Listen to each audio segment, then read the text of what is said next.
안녕하십니까. 공존행동 산업기사 필기 과정을 강의하고 녹화해서 정리하고 유튜브에 올려드립니다. 후배 제자님들께서 산업기사 자격증을 취득하는데 도움이 되시라고 노력하였습니다. 감사합니다. 안녕하십니까. 공존행동 산업기사 핵심 모의고사 1200문제를 내용 중심으로 풀어봅니다. 첫 번째 장 공기조화 산업기사 필기 과목에서 설치 운영입니다. 설치 운영은 20문제 중 10문제가 배치되고 범위는 굉장히 넓은 편입니다. 배관재료, 공작, 급수설비, 급탕설비, 난방설비, 배수통기설비, 가스설비, 압축공기설비, 설비적산, 설계도면 작성 외에 공기조화나 냉동에서 나올 배관에 관한 문제들이 별도로 출제된 부분이 있어 기출문제를 풀어드리도록 하겠습니다. 특히 배관 재료는 본문 내용이 좀 짧으므로 배관 기능장 수준의 내용을 여러분의 실력을 향상하기 위해서 첨언으로 설명을 더 해드리도록 하겠습니다.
급수설비입니다.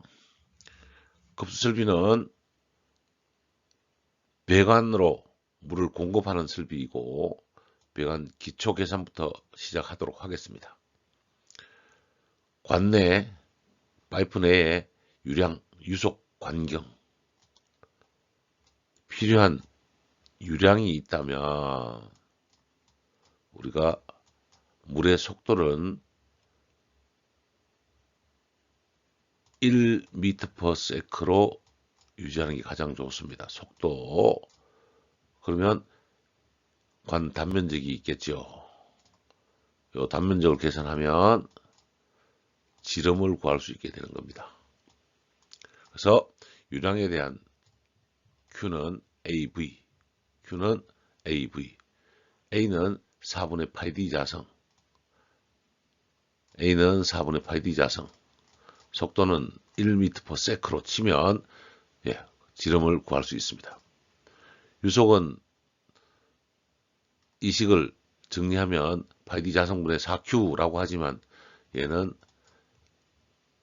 물의 속도는 1m/s로 유지해서 간다. 이보다 속도가 크면 배관 부식이나 침식이 생기고 속도가 작으면 광경이 커지는 단점이 있겠습니다. 광경을 구할 때는 속도를 알게 되니까 루트 파이 V분의 4Q. 예, 그래서 광경을 구할 수 있게 됩니다. 마찰 손실수도는 직간부에서 마찰 손실수도, 마찰 손실은 미터 아쿠아로 정리하는데요. 관마찰 계수, 지름분의 길이, 이지분의 V자승. 관마찰 계수를 알면 지름분의 L, 이지분의 V자승으로 마찰 손실수도를 구할 수 있습니다. 마찰 손실수도를 구할 수 있다는 것은 동력을 구하기 위한 거거든요. 마찰 손실수도는 마찰 계수, 지름, 속도의 자승에 비례하고, 길이, 속도의 자승에 비례하고, 지름과 중력과 속도의 2배는 반비례합니다. 유속 2.4m, 유량 15,000리터일 때 광경을 구하면 어떻게 되는가, 몇 밀리인가 라고 물어보고 있습니다. 지름은 파이 V분의 4Q 3.14 곱하기 2.4 유속, 거기에 시간 속도 3600분의 4Q 큐빅미터 퍼 아워로 고쳐줘야죠. 그래서 0.047 47mm가 나오게 됩니다. 답은 4번입니다. 계산기 꼭 눌러서 광경 구하는 공식 익혀주시기를 부탁드립니다. 48번 급수간의 직선관로에서 마찰 손실에 대한 설명으로 옳은 것은, 마찰 손실 H는 손실수도, 그 다음에 지름에 반비례하고 길이에는 비례하죠. 이지 중력과 속도에는 반비례하고 속도의 자승에 비례하게 됩니다. 1번 마찰 손실은 관지름에 정비례한다. 틀렸습니다. 마찰 손실수는 속도에 정비례한다. 예, 여기 맞습니다. 여기 있죠.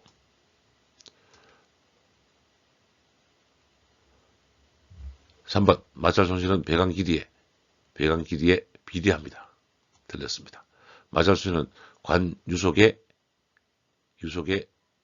제곱근에 비례합니다. 속도수도에 비례한다. 자승에 비례하는 거죠. 그러나 가장 가까운 답은 2번이 되겠습니다. 46번 급수간의 지름을 결정할 때 급수간의 본간인 경우 관내 유속은 일반적으로 얼마 정도로 하는 것이 적절한가? 1에서 1.2m/s. 1에서 1.2m/s. 통상 1.5m/s로 하는 것이 가장 적정하겠습니다.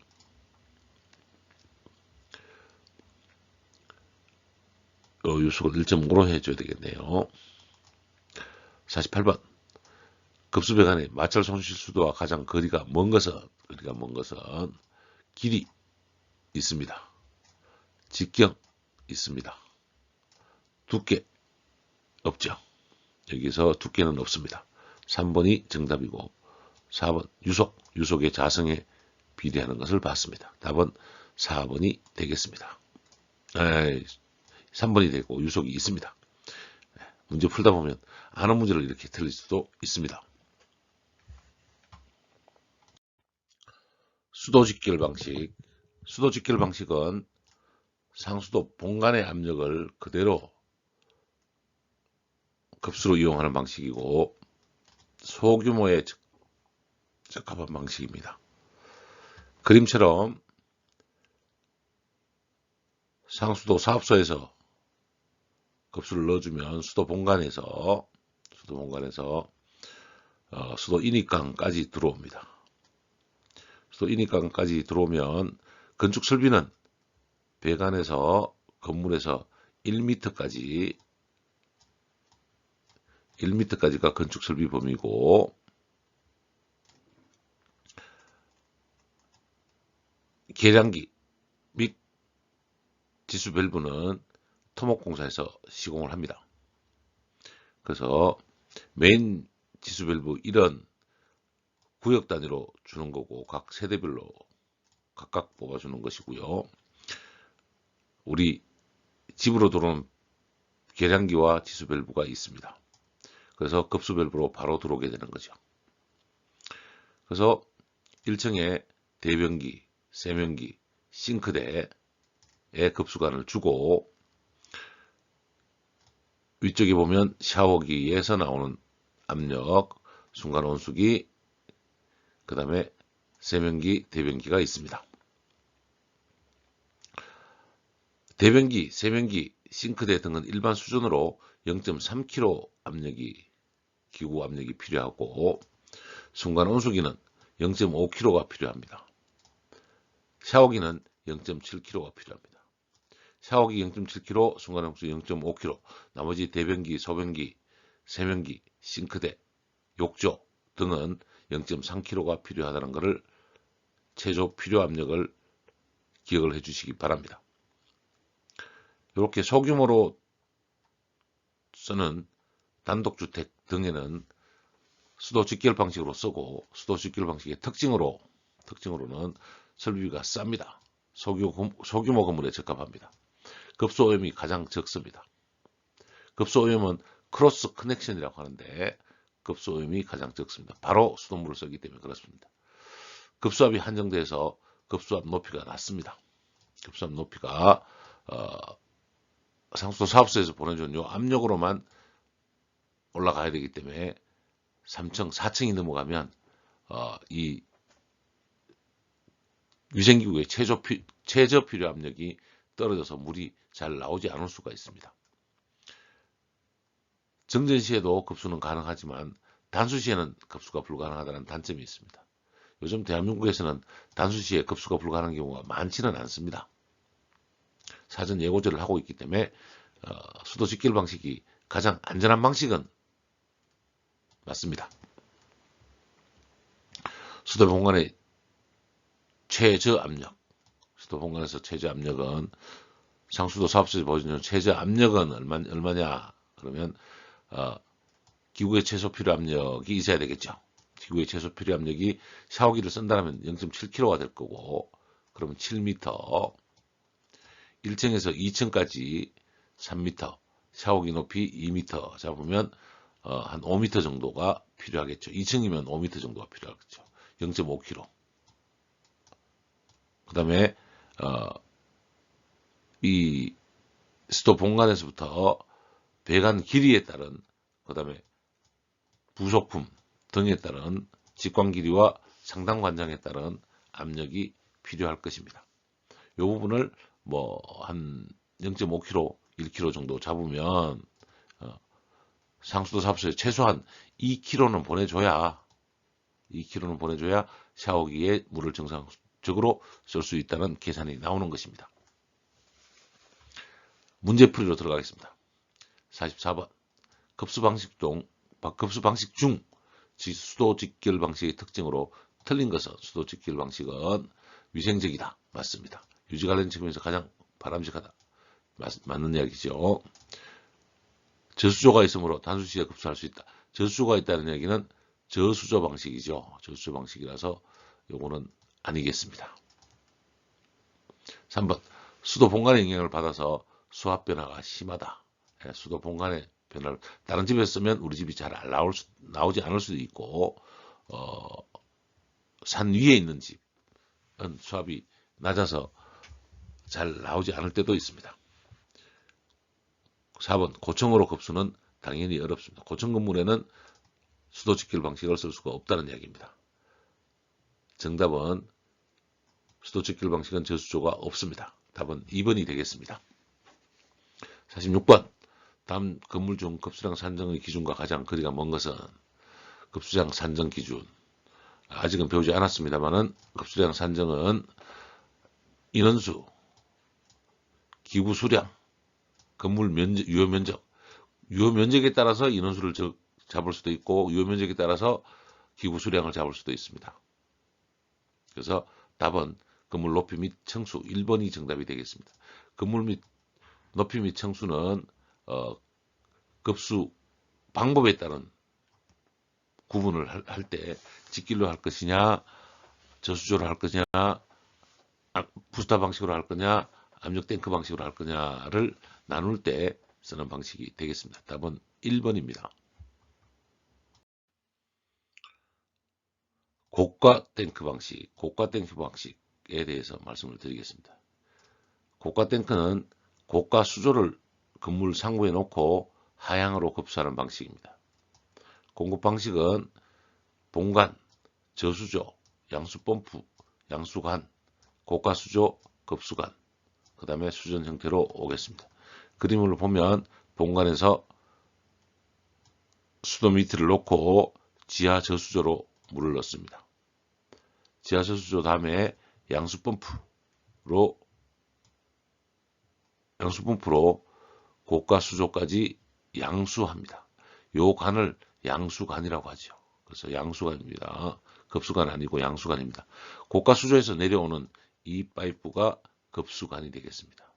이 파이프가 급수관이 되고 고가 수조에서 급수관 내려오면서 아래쪽으로 급수를 줘야 되는 겁니다. 자, 여기서 최상층에 샤워 수준이 있다라고 들면 0.7kg가 필요하죠. 그래서 7m가 필요합니다. 최소한 이쪽에서 봤을 때 고가 수조 수면과 최소 7m가 필요하다는 얘기고, 샤워기가 있으면 7m가 필요하고, 최소 7m가 필요하고, 7m에다가 배관 저항과 배관 직관 길이와 상단 관장에 대한 저항이 필요하므로 샤워 꼭지에서 약 한 3m 정도가 더 필요하겠습니다. 그래서 아파트, 사무실 등 최상층은 고가 수조와 약 10m 정도 떨어진 것을 볼 수 있고, 이 그림에서도 한 층을 더 올려서 고가 수조를 설치한 것을 볼 수 있습니다. 옥상 탱크 방식의 특징으로는 대규모 급수에 적합한 것이고, 고가 수조가 옥상에 있기 때문에 일정한 수압이 나옵니다. 저수조와 고가 수조가 있어서 급수 오염, 급수 오염은 뭐라고 한다 그랬죠? 크로스 커넥션, 급수 오염 우려가 있습니다. 전전이나 단수 시에도 고가 수조를 쓰면 급수가 가능합니다. 정전 단수 시에도 옥상 탱크 방식은 일정량 급수가 가능합니다. 고가 수조의 설치 높이는 급수 수준의 압력 환산수도 얼마죠? 샤워기면 0.7. 그 다음에 2번은 배관 마찰 손실 수도, 저수의 높이까지 해서 우리가 최소 몇 미터? 10m를 확보한다고 했습니다. 약 1km 정도가 있어야 최상층의 샤워기에 무리가 생기지 않는 겁니다. 고가 탱크 방식에서 급수 장치 용량을 살펴봐야 됩니다. 펌프는 1시간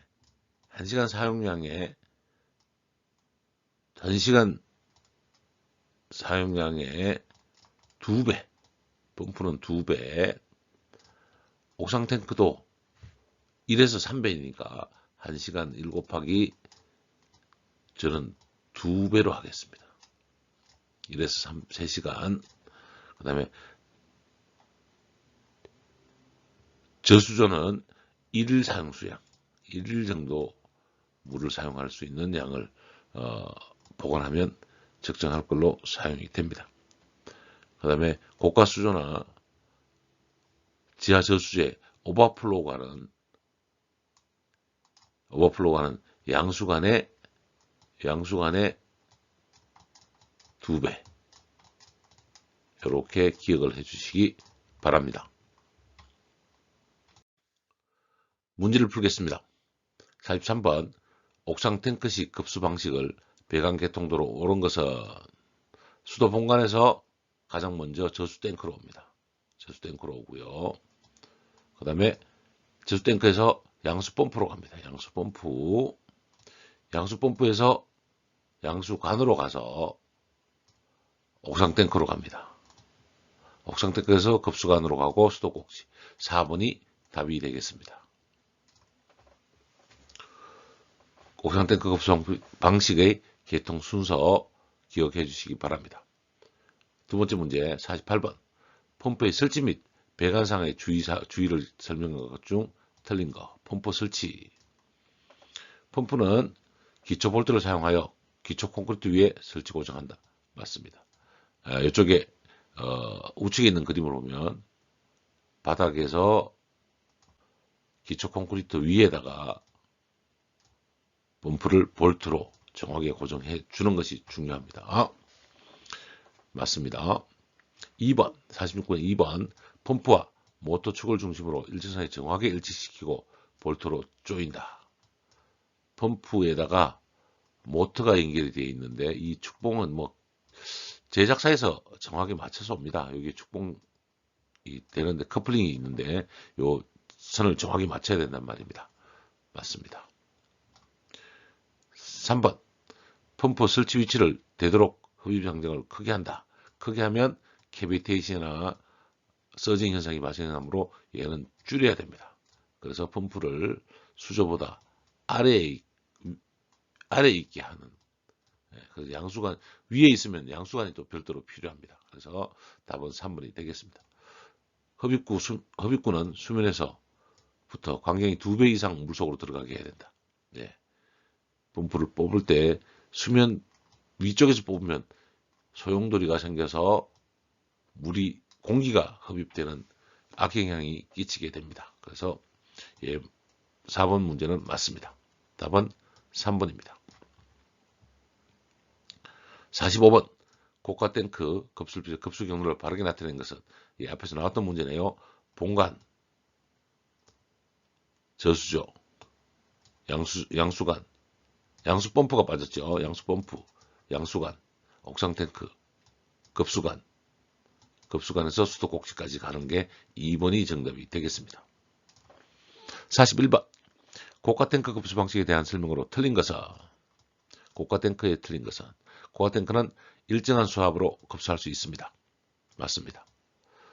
수압의 과대에 따른 밸브 등의 파손품이 수압이 항상 일정합니다. 그래서 파손품이 적습니다. 취급이 간단하고 고장이 적다. 고가 수조기 때문에 취급이 간단하다고 볼 수 있습니다. 물론 펌프에 대한 고장은 있습니다만은 다른 방식에 비해서 압력 탱크 방식이나 부스타 방식에 대해서 간단하다라고 봅니다. 탱크는 기밀 제작용으로 값이 싸진다. 탱크는 기밀 제작이 아니고 오픈 형태입니다. 열려있는 상태고 가격은 압력 탱크보다는 싼 건 맞습니다. 기밀 제작이 아니다. 그래서 답은 4번이 되겠습니다. 46번. 펌프 주위의 배관도이다. 각 부품의 명칭으로 틀린 것은 자, 나번부터 볼까요? 나번 스트레이너네요. 요거 나번은 스트레이너입니다. 갑은 플렉시블 조인트입니다. 갑은 플렉시블 조인트, 랍은 체크 밸브네요. 체크 밸브. 요게 틀렸습니다. 4번 T자가 써져 있죠. 그래서 온도계입니다. 밥은 요거는 압력계입니다. 압력계. 답은 게이트 밸브입니다. 게이트 밸브. 마번 요거는 연성계입니다. 연성계. 답은도 게이트 밸브죠. 이렇게 펌프 주위의 배관을 기억해 주시길 바랍니다. 42번. 급수 방식 중 고가 탱크에 대한 특징으로 틀린 것은 고가 탱크에 대한 특징으로 틀린 것. 1번. 다른 방식에 비해 오염 가능성이 적다. 오염 가능성이 가장 적은 것은 뭐죠? 직결식이었죠. 이 부분이 틀린 게 되겠습니다. 2번. 저수량을 확보하여 일정 시간 동안 급수가 가능하다. 맞습니다. 3번. 사용자 수도꼭지에서 일정한 수압이 고가 탱크 방식의 장점입니다. 4번. 대규모 급수 설비. 직결식보다 대규모 급수 설비에 적합합니다. 답은 1번이 되겠습니다. 43번. 옥상 탱크 부속장치에 해당되는 것은 옥상 탱크, 부속장치에 해당되는 것은 옥상 탱크는 양수관이 있고요. 그 다음에 급수관이 있고요. 배수관이 있고 오버플로우관이 있고 이렇게 형성이 되어 있다. 탱크는. 그래서 지금 보면 오버플로우관이 급수 탱크의 부속장치에 해당이 되겠습니다.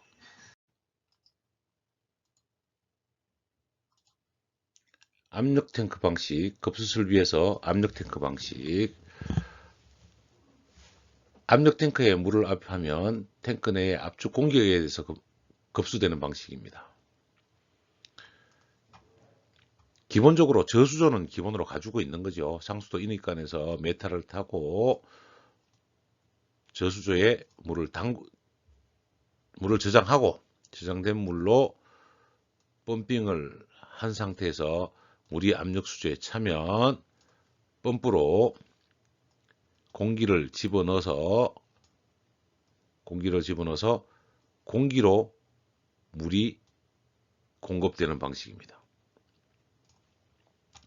그래서 상수, 저수조, 양수펌프, 압력탱크, 급수관, 수전으로 흘러가는 과정인데요.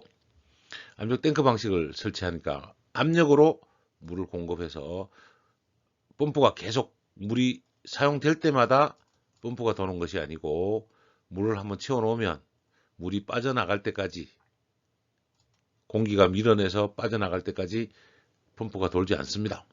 그래서 고가 수조가 불필요하고 탱크 설치 위치에 제한이 없습니다. 부분적으로 고압이 필요한 경우에 적합하고 최저차가 커서 수압이 일정하지 않습니다. 많은 저수량을 확보할 수 없어 정전시나 펌프 고장 시 급수가 중단될 수 있습니다. 시설비, 압력탱크, 압축기 등이 많이 듭니다. 시설비가 많이 드는 단점이 있습니다. 압력탱크 최저 필요 압력은 똑같습니다. 최고 수준까지 높이, 배관의 압력 강화, 기구 최소 필요 압력이 필요합니다. 46번 압력탱크 급수식에 대한 특징으로 틀린 것은 압력탱크식 급수법, 압력탱크의 제작비가 비싸다. 네, 비쌉니다. 압력탱크나 압축기 등이 있어야 되기 때문에 비쌉니다. 두 번째, 고양정 펌프를 필요로 하므로 설비비가 많이 든다. 네, 맞습니다. 왜냐하면 압력이 있는 탱크에 물을 넣어줘야 되니까 펌프 양정이 고양정이어야 된다. 고양정이어야 된다. 그래서 설비비가 많이 든다. 3번, 대규모의 경우에도 압축 공기를 설치할 필요가 없다. 대규모 경우에는 압축기가 꼭 필요하고 압력 탱크가 커지는 단점이 있습니다. 공기 압축기가 필요해질 수도 있습니다. 4번, 취급이 비교적 어려우며 고장이 많다. 맞습니다. 답은 압력 탱크식은 소규모 고압이 필요한 경우에 적합한 방식이다. 답은 3번이 되겠습니다. 49번, 급수 배관에 관한 설명으로 틀린 것은 1번, 배관 시공은 마찰로 인한 손실을 줄이기 위해 최대한 거리로 배관한다. 맞습니다. 배관은 항상 최대한 거리로 해야 되는 것입니다. 2번, 주배관에는 적당한 위치에 플랜지 이음을 하여 보수 점검을 용이하게 해야 한다. 예, 플랜지는 보수 점검을 하기 위한 겁니다. 맞습니다. 3번, 불가피하게 산양배관이 되어 공기가 처리할 우려가 있는 곳에는 공기실을 설치한다. 에어챔버가 아니고 뭐죠? AAV, 오토 에어벤트 AAV를 설치합니다. 그래서 답은 3번이 되겠습니다. 4번, 수질의 오염을 방지하기 위해서 수도 꼭지를 설치하는 토수구 공간을 충분히 확보한다. 네, 세면기에 수도 꼭지를 우리가 만들어서 달면 이 세면기 수면과 수도 꼭지가 닿으면 안 되거든요. 이 토수구 높이는 확보가 돼야 된다는 말씀을 드리는 겁니다. 예, 정답입니다. 배관 중에 산성 배관이 돼서 공기가 체류한다. 공기가 체류하면 뭐가 필요하다? AAV가 필요하다. 기억해 주시기 바랍니다. 탱크 없는 부스터 방식입니다. 탱크 없는 부스터 방식. 그냥 부스터 방식이라고도 하고 펌프 직송 방식이라고도 합니다. 탱크 없는 부스터 방식은 부스터 펌프를 사용해서 하는 방식이고 펌프 직송 방식이라고 합니다. 고가 수조 없이 입형다단 부스터, 입형다단 부스트 펌프를 이용하여 급수량의 변화에 따라 펌프의 회전수를 제어하여 펌프의 회전수를 제어합니다. 급수압을 일정하게 유지하는 방식이 부스터 방식입니다. 부스터 방식은 급수관에서 공급되는 급수관을 저수조에 모으는 것은 같습니다. 그런데 부스터 방식, 부스터 여러 대 펌프를 놓고 물론 각각 연결한 거죠. 이렇게 연결한 다음에 나가는 구조를 만들어서 급수하게 하는 방식이고 고가 수조는 있다 없다? 없다. 고가 수가 없습니다. 그리고 급수를 하는데 전층에 다 사용한다라면 처음에 1, 2, 3, 4층 모두 다 사용을 한다라면 이 펌프가 A, B, C 다 돌 겁니다. 이렇게 돌게 되지만 최상층 한 층만 돈다라고 하면 A, B, C 중에 한 개의 펌프만 돌아서 유량을 맞출 것이고 2층에 스도 한 개만 더 돈다면 회전수를 조절해 줄여서 유량을 맞추는, 그래서 급수압을 일정하게 유지하는 방식이 부스터 펌프 방식입니다. 부스터 펌프는 그림처럼 인라인처럼 생겼습니다. 인라인, 라인하고 연결되게 이렇게 생긴 펌프가 부스터 펌프입니다. 뒤에서 이렇게 들어와서 연결되어 있는 펌프거든요. 파란색이 배관이고 각각 연결되어 있습니다. 그리고 나올 때 이렇게 나와서 나가는 방식이죠. 이쪽에서는 물탱크에서 이렇게 들어올 거고 얘는 옥상으로 올라가는 방식으로 정리가 되는 것입니다. 요 보이는 것은 제어반입니다. 부스터 펌프 제어반입니다. 제어반은 A 모터가 먼저 돌았다면 다음에 돌 때는 B 모터가 돌게 교번 운전을 시켜서 펌프 성능도 일정하게 유지할 수 있도록 항상 제어해 주는 것이 부스터 펌프의 방식입니다. 급수량 산정의 방법에 대해서 설명을 드리겠습니다. 급수에서 급수량을 산정한다. 어떤 건물이 있다 라고 하면, 건물이 있으면 이 건물에 따라서 3개층만 그릴까요? 3층에 있다. 한 층에다가 10명씩 건물 하네. 그럼 몇 명이죠? 30명. 사용 인원에 따라서 1당 급수량을 곱하는 게 1일 급수량이 나오는 것이고, 건물 유효면적, 연면적이죠. 각 층의 면적을 하나, 둘, 셋. 이게 100스퀘어라면 100스퀘어미터라면 3층이니까 300스퀘어미터가 되겠죠.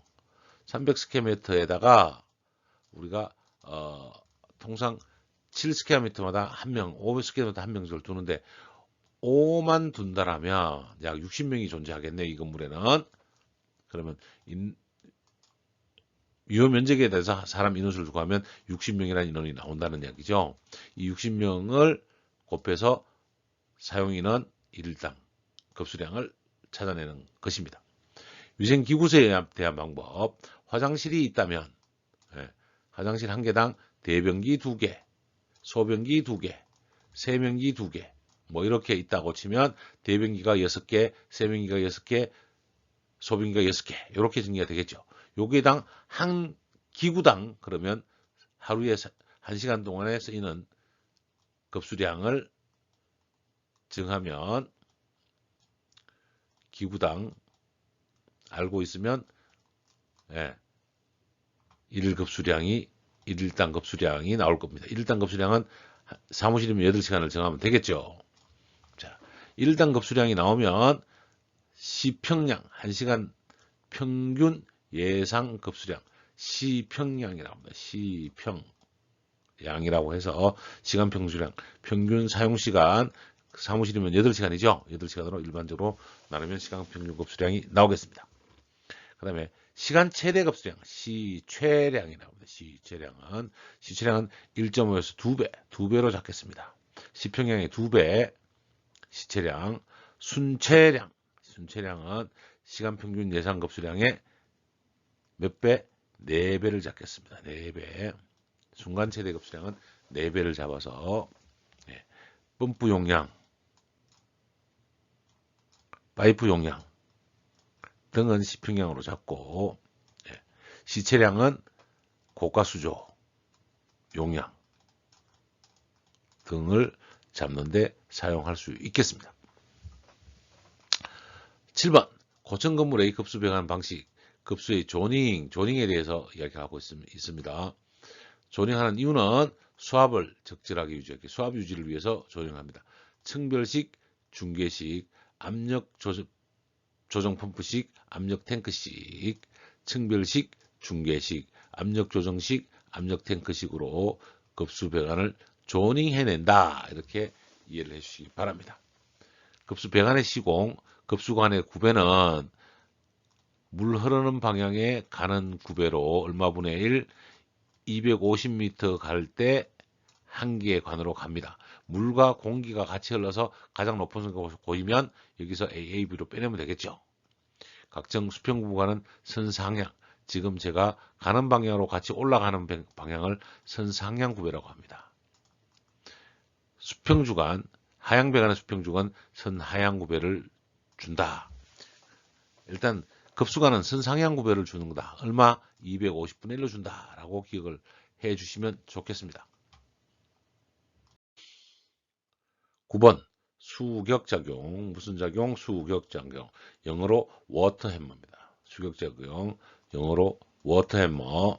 유속의 극기관 변화로 배관 내 압력이 급격히 상승하여 배관을 타격하는 것을 수격작용이라고 하고, 수격작용은 일반 수압의 14배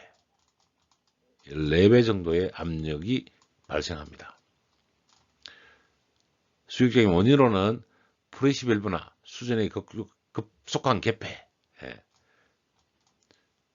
수전이 요즘은 세면기에서 원터치 수전으로 이렇게 동시에 정리가 되어 있는 것을 볼 수 있겠습니다. 이게 콕 밸브 역할을 해서 바로 닫으면 바로 열리는 거죠. 옛날에는 수도 꼭지가 있으면 여기에 손잡이가 있어서 돌리는 형태에서 서서히 돌렸는데, 지금은 90도 회전만으로 바로 잠기기 때문에 수전이 급속한 개폐가 생길 때 워터햄머가 생깁니다.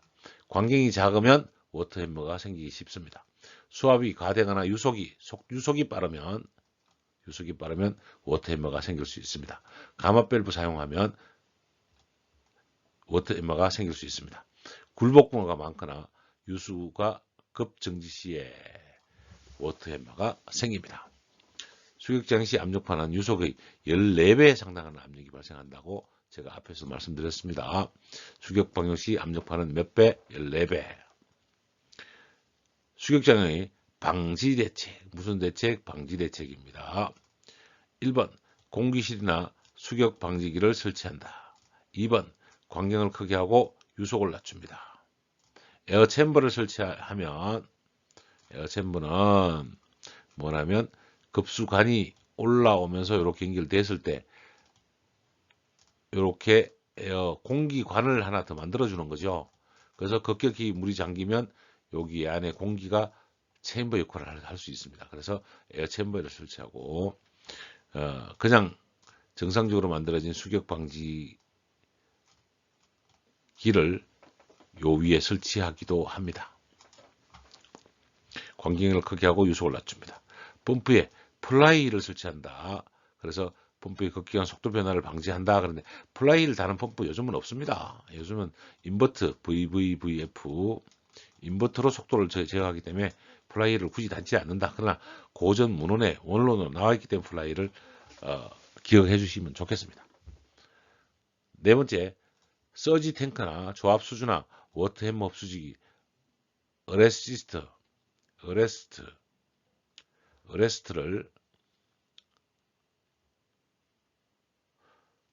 조합 수주나 어레스트를 설치하기도 합니다. 5번 밸브는 송출구 가까이 설치하고 개폐를 천천히 하고 배관의 굴곡을 억제하고 가능한 직선근으로 한다.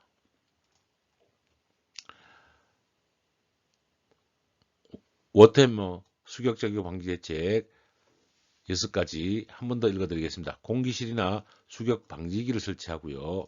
광경을 크게 하고 유속을 낮추고요. 우리가 유속은 일반적으로 1.5 m/s로 한다고 말씀드렸습니다. 예, 기억해 주시기 바랍니다. 세 번째, 펌프 플라이를 설치하고 조합수조나 워터 햄머 흡수기를 설치하고 밸브는 송출기 가까이 설치하고 개폐를 천천히 하는 것이고 여섯 번째는 굴곡을 억제하고 직선거리로 배관한다. 이게 수격작용에 대한 내용이 되겠습니다. 아래쪽에 있는 문제를 바로 풀겠습니다. 급수배관에서 수격작용 발생 개수로 가장 거리가 먼 것은 유속이 빠른 곳 1.5m/s보다 높으면 생긴다 그랬습니다. 구배가 완만한 것, 구배가 센 곳에서 워터햄머가 생깁니다. 급격히 개폐되는 밸브, 콕이나 수전 밸브, 프레시 밸브 등에 쓰입니다. 네 번째, 굴곡 개수가 많으면 워터햄머가 생긴다 그랬습니다. 답은 구배가 완만한 곳 2번. 우측 상부 50번 문제. 급수 설비에서 급수 펌프 설치 시 캐비테이션 방지책에 대한 설명으로 틀린 것은 캐비테이션은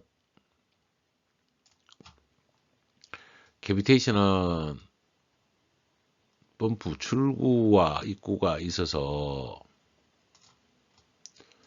요게 날개로 들어가고 펌프가 돌아가고 있을 때 물이 흡입되지 않아서 펌프는 도니까 압력이 떨어지겠죠. 압력이 강화되겠죠. 압력이 강화되니까 여기에 기포가 생기는 현상을 뭐라고 한다? 캐비테이션이라고 한다. 방지대책으로 틀린 것은 이라고 보고 있습니다. 이 기포가 생기면 펌프는 회전수를 늦게 해야 됩니다. 늦게. 정답은 1번이고요. 흡입배관의 굽힌불을 작게 한다. 맞습니다. 단입 펌프를 양흡입으로 바꾼다. 맞습니다. 한쪽보다 양쪽으로 흡입을 잘 하게 되면 훨씬 캐비테이션 현상이 줄어들게 될 겁니다. 4번 흡입 간격을 크게 하고 흡입 간격을 짧게 한다. 예. 흡입 간격을 크고 흡입 간격을 양정을 짧게 해줘야 맞습니다. 캐비테이션 현상 별도로 설명드렸고 여러분이 문제를 풀 수 있을 거라고 생각해서 펌프 회전수를 늦춰야 된다. 수격작용하고 같은 내용이거든요. 두 번째 44번 문제 풀겠습니다. 펌프에서 물을 압송하고 있을 때 발생하는 수격작용을 방지하기 위해서 한 방법으로 틀린 것은 수격작용 방지 방법으로 틀린 것은 1번 급격한 밸브 패션은 피한다. 급격한 밸브 패션은 원터치 수전, 프레시 밸브 등이 있습니다. 이것들은 피하고요. 두 번째 관내 유속을 빠르게 한다. 관내 유속 빠르게 하면 안 된다 그랬죠. 관내 유속은 얼마? 1.5m/s로 한다. 답은 2번이 되겠습니다. 3번 기유류 부근에 공기실 에어챔버를 설치하거나 워터햄머 흡수기를 설치한다. 레스트나 이것들을 설치해서 수격작용을 방지합니다. 4번 펌프에 플라이를 설치한다. 예. 플라이를 설치함으로써 펌프 속도가 급격히 줄어드는 것을 방지하는 것이 워터햄머 수격작용을 방지하는 방법입니다.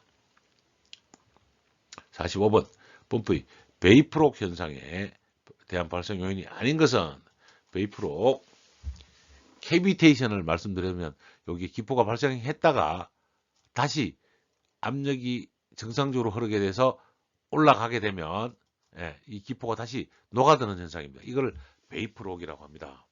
캐비테이션이 발생하거나 하지 않으면 베이프록도 발생하지 않겠죠. 그래서 흡입간 지름이 커야 캐비테이션이 발생 안 한다? 맞습니다. 그래서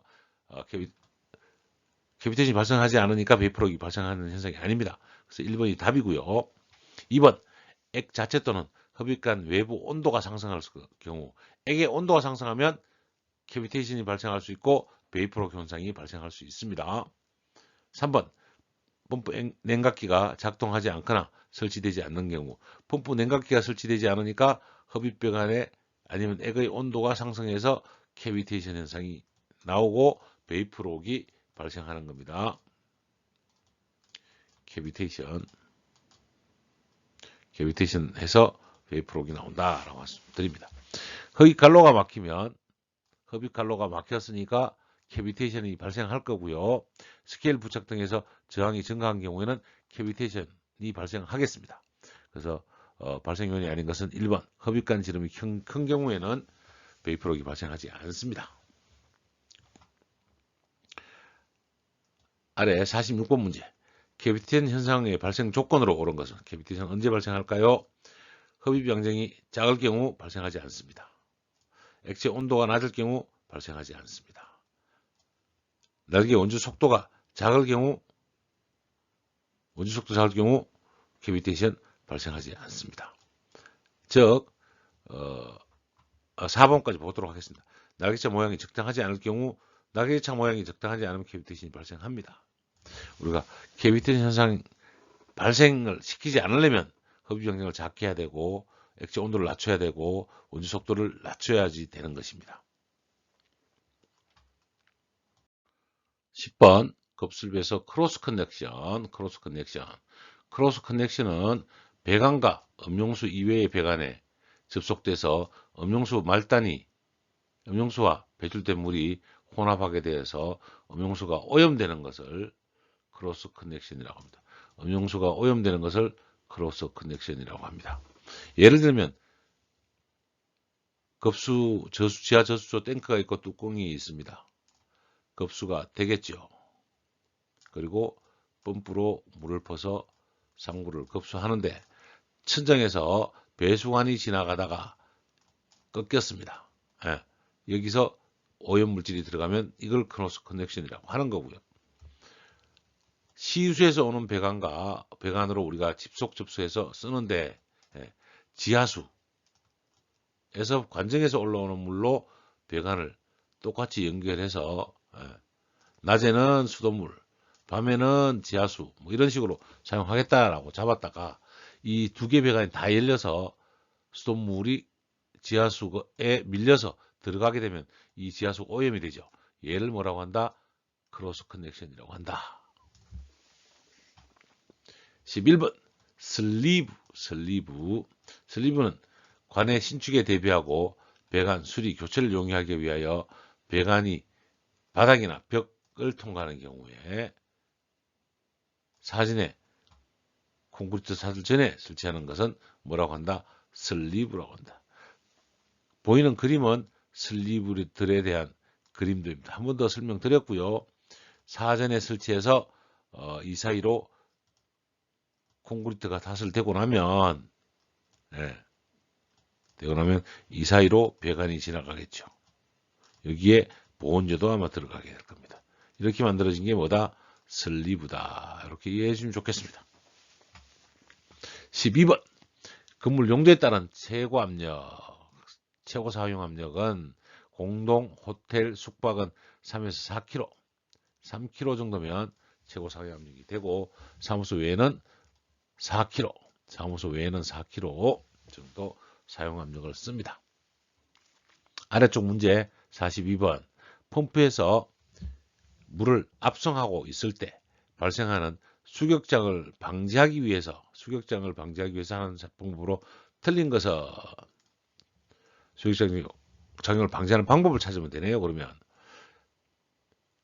1번 극기관 밸브 개편을 피한다. 그래서 수격장이 발생하지 않습니다. 2번 관내 유속을 빠르게 한다.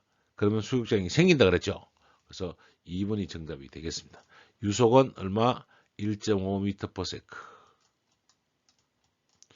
3번 기울유 부분에 공기실을 설치한다. 에어챔버, 공기실 등을 설치한다. 4번 펌프에 플라이휠을 설치한다. 그래서 수격장을 방지할 수 있습니다. 우측 44번 급수 설비에서 물이 오염되기 쉬운 배관은 뭐라 그랬죠? 크로스 커넥션. 급수관이 다른 물에서 오염되는 것을 크로스 커넥션이라고 한다. 42번 급탕배관이 벽이나 바닥을 관통할 때 슬리브를 설치하는 이유는 뭘까요? 배관의 신축, 교체, 수리를 편리하기 위해서 뭘 설치한다? 슬리브, 좌측에 있는 슬리브를 먼저 설치해 놓도록 합니다. 47번. 급수 배관 이온 방법 중 물 대신 압축 공기를 관속에 압입하여 이온매에서 공기가 새는 것을 조사하는 방법은 기압시험. 압축 공기를 하는 방법은 기압시험. 물을 넣으면 수압시험. 공기를 빼내고 쓰는 것은 진공시험. 통기시험은 바람이 잘 통하는지 보는 것이 통기시험이 되겠습니다.